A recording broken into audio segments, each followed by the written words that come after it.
we need to talk about what's happening in the Middle East right now. A long simmering shadow war between Iran, the US, and Israel has just burst into the open. And believe me, the consequences could reach every single one of us. And it all started on one day, February 28th, 2026. This is the date you need to remember. It's the day a single action lit a fuse that is now setting off a chain reaction across the entire globe. So what was that action? A massive, coordinated military operation. The codename was Operation Epic Fury, and it seems the goal was to deliver a crippling blow to Iran's military and its nuclear program.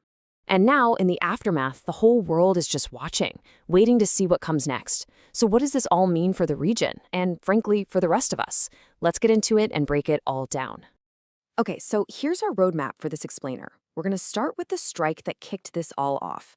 Then we'll look at how it spread so incredibly fast and what that means for a critical weak point in the world's oil supply. After that, we'll tally up the price of this war so far, and finally, we'll explore the big question: where could this all go from here? All right, let's dive into Section 1. How did this all start?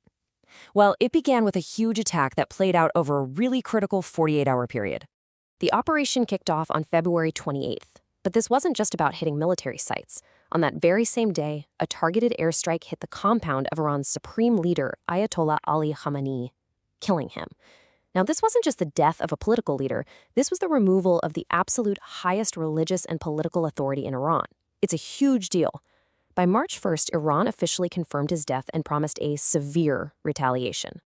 And that retaliation, it came almost instantly, and it's what turned this from a targeted strike into a rapidly spiraling multi-front war. Iran just unleashed a massive wave of missiles and drones, and the targets weren't only in Israel. They also went after U.S. military bases all across the Gulf. We're talking countries like Kuwait, Qatar, and the UAE, all reporting they had to shoot down incoming missiles. And this is where the conflict truly explodes beyond Iran's borders. See, Iran didn't just fight back directly. It activated its powerful network of allies in the region. And the biggest one, Hezbollah in Lebanon, almost immediately jumped in, opening up a whole new and very dangerous northern front against Israel. And they made their intentions crystal clear. Hezbollah's Secretary General Naim Qassem pretty much declared their entry into the war, saying they would undertake our duty of confronting the aggression. So, in other words, they were saying an attack on Iran is an attack on us, period. And that kicked off a really dangerous tit-for-tat cycle. On March 2nd, Hezbollah fires into Israel. Israel fires right back with airstrikes on Beirut and southern Lebanon. This back and forth began widening the war, literally by the hour. Now, this widening war had an immediate global impact. Why? Because it's all happening right on the doorstep of the world's most critical choke point for energy. I'm talking about the Strait of Hormuz. For anyone who's not familiar, it's this incredibly narrow sea passage, and its location makes it absolutely vital for global trade, especially for oil. And just get a load of this number: about 20%, a fifth of the entire world's daily oil supply, sails through this one tiny little choke point. That's why what happens here matters to literally everyone everywhere. And the impact was instant. After the first strikes, Iran's powerful Revolutionary Guard basically warned all ships to stay away. And the result? Just look at the chart. Tanker traffic went from totally normal to practically zero, almost overnight. And look, this is not some small disruption. As energy analyst Saul Kavanik put it, closing the strait like this puts us on the verge of a huge energy crisis, maybe the worst we've seen in decades.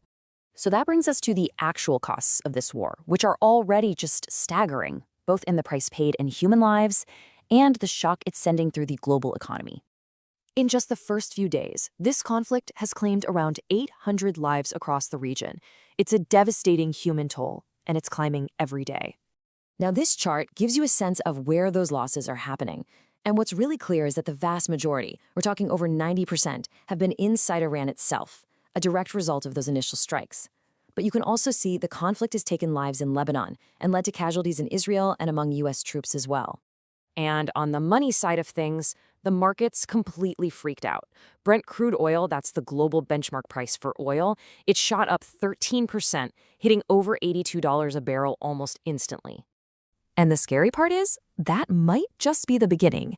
If the Strait of Hormuz stays shut down, analysts are warning that oil could easily surge past $100 a barrel.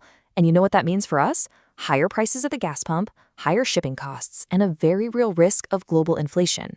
So with the stakes this incredibly high, where does this all go from here?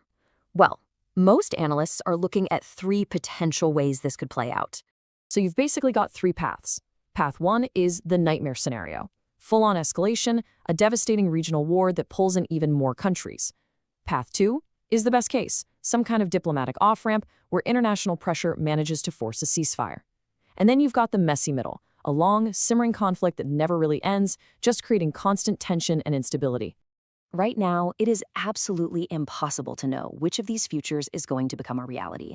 But with global security, the world economy, and countless lives all hanging in the balance, the path that's chosen in these next few days and weeks, well, it's going to define the Middle East and the world for years to come.